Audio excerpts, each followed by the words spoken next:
I'm Jerome Hill, and welcome to the Hill of Justice. Today on Hill of Justice, I'm excited to introduce our special guest, law enforcement officer, Devin Muffett. He's an experienced law enforcement professional in the state of Georgia with over 2 decades of public safety. His goal is to impart his extensive knowledge and understanding of police operations to officers under his leadership. Law enforcement requires a careful balance between earning public trust and fulfilling legislative mandates. Having progressed through various ranks, from team member to team leader and unit commander, he has frequently applied his principle in practice. His career has covered a broad spectrum of duties, including serving on the DUI Task Force, participating in SWAT operations, and overseeing campus police activities. Outside of work, he runs an art and design studio called Tactical Pencil and creates a web-based graphic novel series called The Soul of the Hero.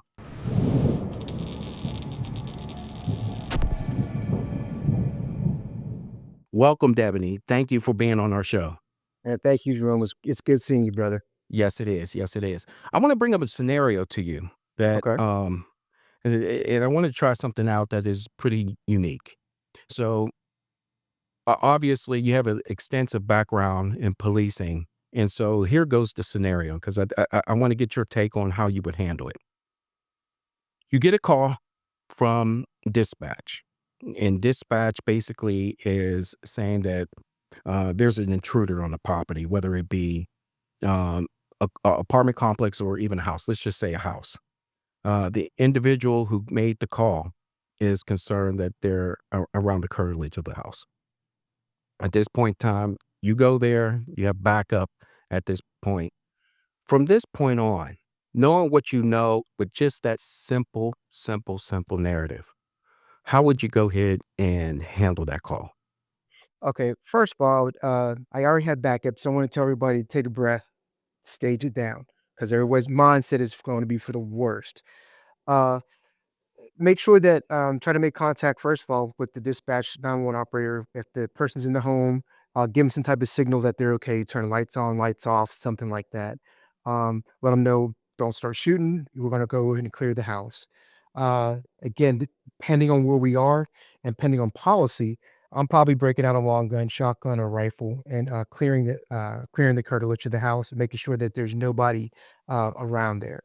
Um, Now, do I make contact with someone or in the scenario or just Well, naturally, yeah. What okay, you're going to do is go to the house and you'll speak to the individual who called right, okay, in. well, Imma clear the exterior of the house first. I'm Mhm, saying, do I find somebody outside the home? That's what I'm trying to make sure or in your scenario.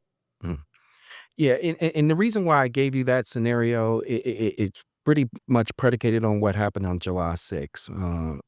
And to the family that lost Sonia Massey, I just want to go ahead and give my condolences to them. So, pretty much as you know, and I'll give you the bigger scenario on this, is that, of course, a former deputy, a county sheriff officer in Illinois, she called 911 to report a possible prowler near her home, right? And so the responding deputies, what they did was, they entered her home. I guess they cleared the home first and they Right. entered her home. And of course, it was secure. They asked her a few more questions. One of the officers, off camera, though, with his camera on, directed her to go into the kitchen and to shut off the water. I guess it was a boiling pot I of get you, water. okay. You remember that, S right? Oh, I know, okay, that's what I was trying to make sure that, okay, so in the scenario with Massey, okay, let me put Right. myself in that scenario, Okay, okay? let's go ahead and do that. Okay, so here I am, an officer talking to Massey. Now we know Massey's after talking to her and watching the video, you could tell that something was not clearly wasn't going on. She was a person in crisis. Mhm, correct.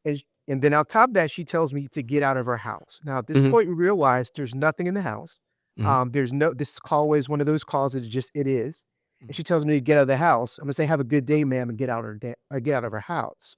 I'm not gonna direct her back into the kitchen. I'm not gonna tell her any of those kind of things. As she the call's over. There's no more needing to have any more contact with her. Um, I don't need to let my ego, especially the ego of my officers, get in the way of this because she tells me in the name of Jesus she's going to rebuke me or whatever. All those things she could say whatever she wants to. The call's over because the initial 911 call was a prowler. There's no prowler. There's a person in crisis. Ask her if she needs help. Hey, do you need to talk to somebody? Do you take any meds? She's non-responsive or combative to me. There's no if she tells me to leave, okay, now I'm violating her rights. I need to leave. Mhm. Yeah. So And where and I was thinking, just a thought process going to many calls just like that. You know, for me, I abated the call by just making sure that the curtilage of the house has no type of prowler. It's a knock on the door. It's to say, "Ma'am, we checked out there. There's nothing in there." Um, you know, I might even ask, "Do you want me to check inside the home?" there you go. Um, Yep. but more times than not, you know, I probably won't even get that type of response. "No, I was just worried about this." And you're right.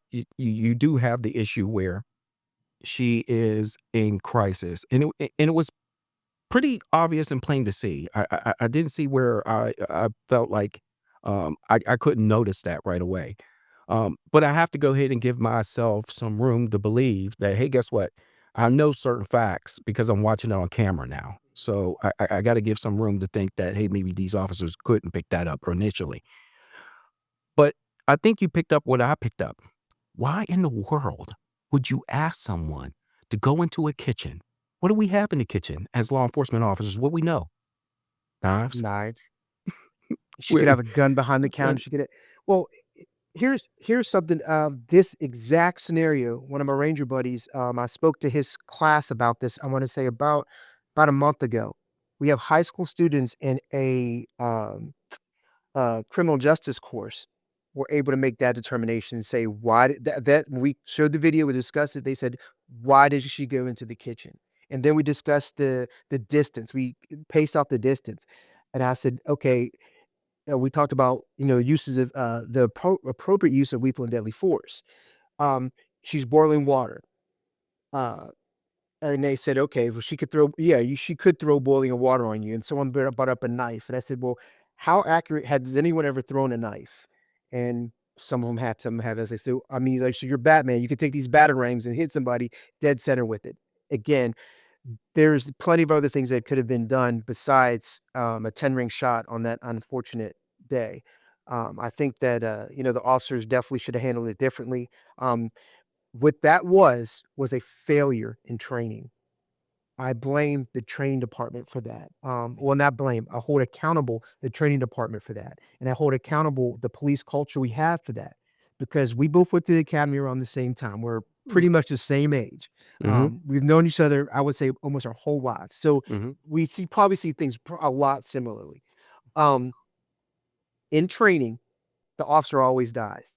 You go to the kitchen, they tell you, "Oh, don't let him go in the kitchen because we're gonna get a knife," and then the officer tries to de-escalate, and then they pull the gun and shoot you in the academy. Tell you go ahead and do it again, and you go in and you guns a-blazing, high fives, "Yes, you did a good job." So these young officers go to these calls thinking every call is gonna end with lethal and deadly force, when it's the exact opposite. Very rarely does it end in lethal and deadly force, and a lot of times our behaviors escalated to that point. Now, yes, there is a time and place for a do through deadly force. I'm been known to be a very aggressive officer at times, but you have to turn that aggression on and turn it off.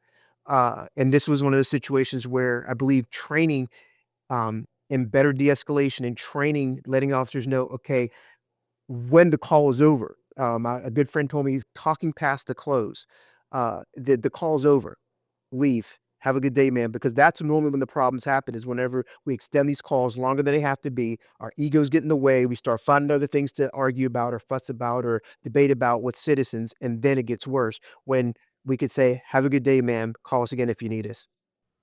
I'm glad that you brought up the culture, particularly in the academies. I mean, we understand. I've been through a couple of academies, and I'm not quite sure how many you've been through. Um, 2. Okay, so we know the 21-foot rule. When it comes down and for the audience, the 20-foot rule is basically predicated on the fact that you wanna give yourself at least 21 feet, with someone who has a knife, and they could get to you in 3 seconds flat, Mhm. regardless. So, you just wanna give yourself that type of distance. So, I'm definitely not putting somebody in. or commanding somebody to go into the kitchen to go ahead and turn off a boiling pot of water. Well, I mean, why are we as law enforcement making that type of call? Let's go to the source of aggravation and put ourselves in a position of weaker strength. So I thought that was pretty odd, and I thought that was disgusting on that part. And then on top of it, uh, you know, I think people have held a pot of water before in trying to go ahead and put it into a sink and so on and so forth. The barrier, the kitchen barrier was there, and you had, you had some cover there. Try throwing a a pot of water from across from the kitchen into the living room. That's gonna be very hard to do. In fact, I would argue to say that that person will probably get burned well before you do. Yes. I just didn't see the level of deadly force that needed to be applied, Well to her. well, watch the video after the shooting. Mhm. When the shooting starts, they then go to cover, Yeah. okay? Yeah, So who does that? it's now I'm playing, I'm playing the advocate. I'm playing the attorney, the prosecuting attorney, I guess, for the officer saying, if she was that much of a threat that after you shot her, you had to go to cover, and then your officers behind you go to cover. There's something wrong with your training. There's Yeah, something wrong with the thought good process. point. And then something else that a student brought up was the officer on body camera comes behind the officer the lead officer and literally puts his gun to the officer's back and comes back around and peeks around and clears. So there's all kind of tactical issues. And again, watch my body cam video. You can Monday morning quarterback me too. I mean, it is what it is. That's how we learn is from our mistakes. So again, that's what I'm saying. I'm not saying the training department there is a failure. It is a failure of the training department. And again, I'm a trainer also. Again, I've trained people and people have done some crazy things that I've trained. Um, but it is what it is. These are things that we have to invest the time, the money, the attention into quality training, into training that's to effective training and scenario based training. Another thing too is officer maturity. Um, you can't be scared doing this job. Yeah, you can have fear, but you can't be scared. You have to accept what can and may happen. Unfortunately, we have a lot of people in these coming generations after us, what are we, Gen X, we're dealing with millennials, Zeners, tweeners, etc. They haven't had the conflicts that we had. I mean, we grew up on the buses where they had initiations on the bus where we were rocking and socking, hucking and jiving, fighting back and forth on the school bus coming home. Um, that was part of our culture. We we knew what it felt like to get punched in the face. We knew what it felt like to lose a fight. We knew that, okay, if I get beat up, that doesn't mean I go kill someone after. I don't use, I just I get beat up. I mean, Right, and after that, truthfully, a few days after, we're high-fiving again, you right. know? So, Truth. the police culture has to change, and I know when the training departments, they've tried to change that and, with the boxing and things like that, but again, it's this ethos that, it's a mentality and ethos thing, and it's a officer maturity thing, and how do you instill that? It's changing the police culture is, through hiring, negligent retention, negligent, supervision. All these things liability come into play. Um, but we're so focused on who can pull the trigger fastest, smoothest, and hit that 10 ring versus, liability, decision making. Can we de-escalate this thing before it gets to the point to where it's hostile? I'm a door kicker, I'm a SWAT guy, but again, after years of this, I see the importance of de-escalation and the importance of using this and less of this and less of this. Great points. And, to even add to that, I remember a scenario where, um, I was criminally charged for punching Detective Ferende in a sting operation. And I remember the prosecutors were trying to ding me for the fact to the point that I should have pulled out my gun and pointed it at him for for for for no other reason was that it would have made that situation so much better instead of using my hand and giving him a brachial stun. That's what I actually did, was give him a brachial stun so I could go ahead and have his hands revealed, and then I took him down to the ground. But, you know, I in trial, I explained to them I I didn't see the point in using deadly force when, the technique that I had, at my disposal wouldn't have caused anyone to lose their life, and more importantly, they brought up the word fear, and I brought up the word courage. How about that? Mm, okay. Okay. So, it's true when you're talking about that, of course, there's officers that have different levels of fear factors. I was supremely confident in my skills. And there was no point in trying to go ahead and, take my gun out and point them at somebody. So a car behind me backfires. I think it's him and I take him out. You take it right. Where am I at now at that point? Um, when I had the skill set to go ahead and control the subject and be able to take them down to the ground. And I understand in video, when you see something like that, Oh, you it's you take a horrible. step back. Yeah, yeah. Video every time you there's no use of force video that looks good, and that's another problem we have is video. Is I say people watch way too many bad '70s cop TV shows. Mm, Um, I mean, my comic book is a bad '70s cop TV show. So, um, but that's what happens, and that's where they get their understanding of law enforcement. That's where they get their understanding of how things are done. They think a police officer says freeze and tells them, "Don't move." There's a great Key and Peele skit where uh, bad guy's running and the officer's giving him verbal commands and he's just backing up. He's telling him, don't move. He's backing up. He actually pulls the suspect pulls a gun on the officer. The officer's still giving commands and the suspect drives off. There's a time to act and there's a time not to. But we see things like that and we think that all we have to do is we have only tool we have is the gun. And mm, so if the only tool you have is a hammer, then everything's gonna be a nail, you know? sure, sure. So again, like you said, I'm all about if there's other things that officers could do. I don't see why they would say pull a gun because now that your cards are playing, he's gonna say, "What are you gonna do? Shoot me?" And There we now you're go. there, and he turns around, and in any situation, the suspect turns and runs. Now what? And it's Right, on body camera. Now what? right, You know, right, right. um, most people are more afraid of tasers than they are of handguns because they Mhm, know that most officers aren't going to hesitate to press the trigger on that taser. right. So uh, I have my issues with taser. My biggest one is that it's uh, if you have to paint a taser black and you have to sneak up and tase somebody, you're probably doing a crime. Um, your taser it should look like, to me, my thing was a taser should look something like this.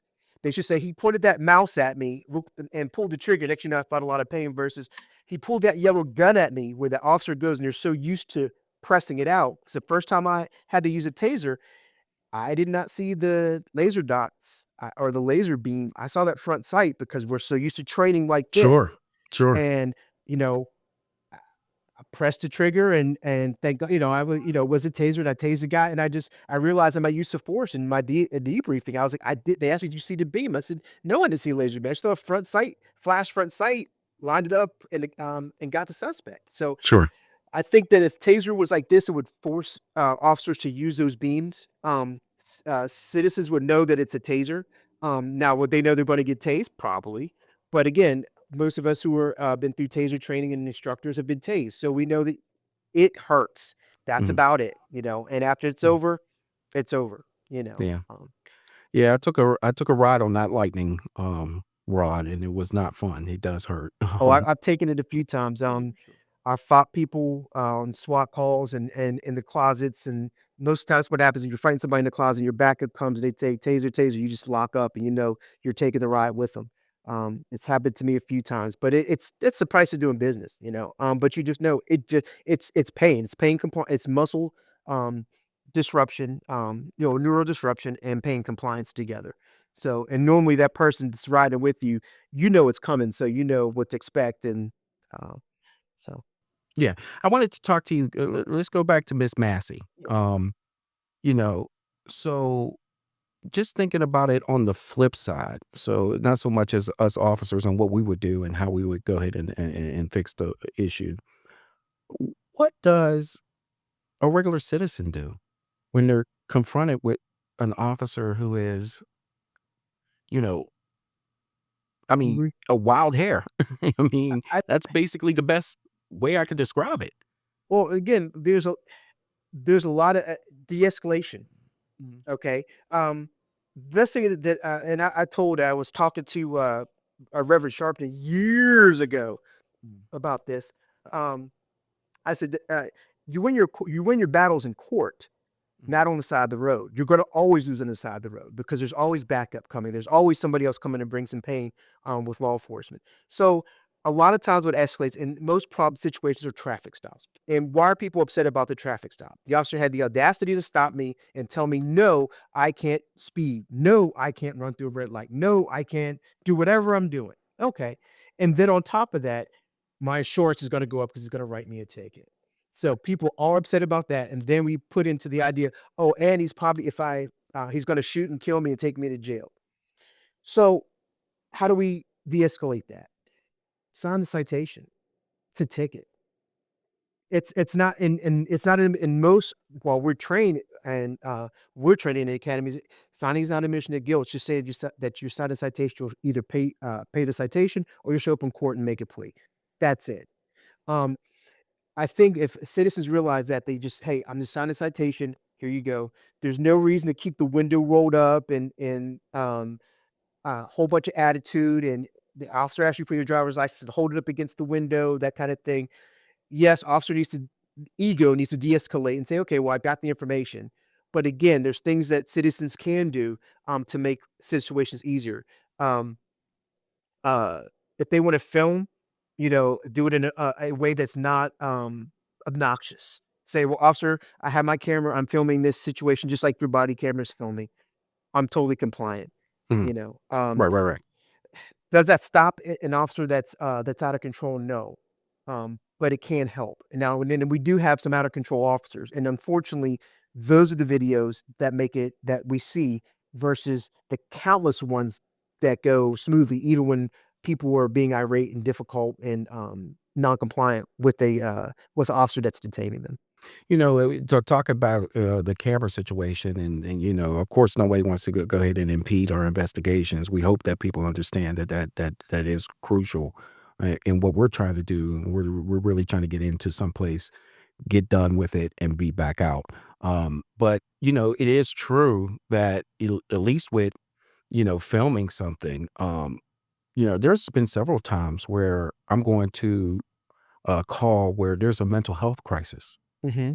and, you're filming somebody's daughter or son Yeah. Yeah. going through that type of crisis, and I'll respectfully ask, you know we're trying to detain him to help him or her, and, for the courtesy of the family, could you please shut Right, off the and the camera? that's a great de-escalation to use. Mm, One that I use too is when people are filming, I tell all parties involved, and I've done this plenty of times. Definitely during the riots, it's happened more often than not. All parties go, "Hey, everybody stop! They're filming. This is my good side. So can you get my good side? My name is, you know, Officer Moffett. I'm with XYZ department. Sir, what's your name? I don't want to give it. Okay, well, fine. I'm with somebody here that doesn't want to give their name, but I'm giving my name. What I need you to do is just stay right there so you can get all the action. I want you to get the entire thing. And now, since I've taken the active role to acknowledge them, most of the time the cameras get put up and they walk away because they know, okay, this officer clearly is not going to be about that wild stuff, or if this is not this, it's not going to it's not going to be viral enough for them.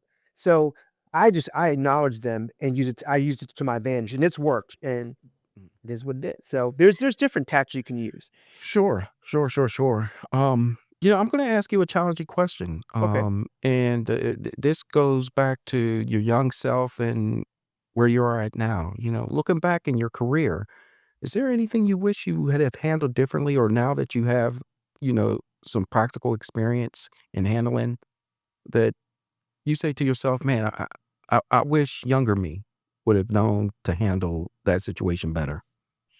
Uh, I think talking to people, yes, the way that I talk to people. Mhm, Um, And I came to this realization when I was a DUI cop. Um, I realized that, after I left the DUI task force, because when I was on the task force, our mission was to get out there and make traffic stops and make DUI arrests. Then afterward, pulling people over, I kept that mentality on the road. So I'm a traffic, I don't want to use the word, but I'm a traffic enthusiast, put it that way. Very motivated about traffic, but motivated about making traffic stops. So I realized the impact of my actions on someone. um, I realized the impact of how much the citations were that I was writing on people. And these are people who were making just as much or less than I was. And I'm like, I couldn't afford that. But, is my mission to sit there and to write a bunch of tickets to them? Or is my mission to slow them down at this intersection so I don't have to work another fatality accident? I'm thinking it's the latter. So I would take on tactics like this. One example is I pulled a woman over speeding going to church, and she had a child in the back seat, and she's, all upset because I was, had the audacity to pull her over speeding. And I said, well, I asked the child, I said, well, mommy was speeding. Do you think I should give mommy a ticket? And I was flipping to saying, no, don't give my mom. He said, definitely. And I'm like, oh my gosh. I said, well, mom, I'm going to give you the warning, slow it down. But I try to take it again, these are teaching moments. So now that child in the back, now the police officer isn't the bad guy. The police officer asked him his opinion. Now he wanted to get the ticket, but also now the mom, I let him go. I've asked people plenty of times, pulling them over. Do you think I should give you a ticket? And they say no. And I was like, okay, well, here's your warning. Have a good day. And they're dumbfounded. I'm like, I get paid the same way. My mission is to slow you down. My mission is to make sure that you drive safely. Please drive safely. So, Yeah, I think you brought up a great points and how do you deal with that. I think that earlier on in my career, I didn't have the experience to deal with individuals who were just so much more. Let's put it this way: as I got older and matured, mhm, naturally, I would go ahead and say how I spoke to individuals. mhm. Especially for me, it was individuals that were really, really, really, really high on drugs. I just because I'm so against it. I couldn't deal with the fact that why are you destroying your life like this? Yeah. You have so many other things to do, and I was just I was in the middle of the road. I was just not affected by a lot of things that they would do, and just to bring a point on why I'm talking about this, it happened to talking about traffic stops. There were 2 boys, chasing each other in an urban city, and they were going in and out of parked cars. One of the boys went out into the street, the other boy went out and got hit by a car. Oh my gosh. I get there, and I'm right around the corner, and I'm right there jolly on the spot. Apparently where the point of impact is, he went about 50 yards. Oh my That's how gosh. fast that car was going. When I'm getting there, his eyes are fluttering. That this Yeah. is going to be, um, an unalive moment. Yeah. And the crowd's coming all around me. They're going off on me because they're seeing, of course, the tragedy of how a body looks, and they want immediate assistance. And I'm yelling into my mic as loud as I can to get units here and also to get an ambo here. It turned out to be, and this is the lesson. It turned out to be, we got that kid to the hospital. N- Unfortunately, he passed away. Oh, yeah. Um, but it was an individual who came to me and told me about the what happened and what was the partial plate numbers that we were able to go ahead and find out the Oh. perpetrator that did that. But it was the same individual 3 years earlier that I was running after a drug suspect in a vacant home where he was doing drugs. And I was so mad I couldn't get the drug dealer. And I wanted to go ahead and arrest the person who was doing the drugs. But then he said, I need help. Can you help me? I went to go ahead and get him help. And 3 years later, could you imagine it? He helped me out solving That's that kid's awesome. murder.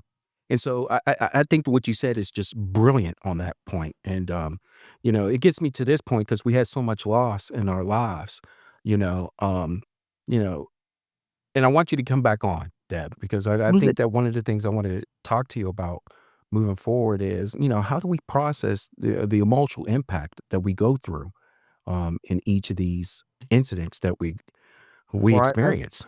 I think it's good, I'm second generation police, my daughter is third, and, um, my son had mental health issues and, unfortunately passed away, and my daughter is a police officer, and she's had to deal with those similar situations. So, we definitely need to discuss that because it shows, I mean, you can see the dichotomy of what happens, and how we have to deal with those problems. And Deb, I really appreciate that. I really appreciate bringing that point up too, because my son also deals with mental health issues, and I think that'll be an explosive series to talk about. And I really want to have your daughter on the show too, so She'll and be really here. do We'll get something her. with you and We'll I. get her. Okay. All right, good, good, good, good, good, good. I'm gonna go ahead and put a shameless plug, and I just wanted to tell everybody that's it for today's episode for the Hill of Justice. I'd like to thank my guest, Officer Deputy Moffett, and check out his web-based graphic novel series, The Soul of a Hero. It's at www.soulofahero.com.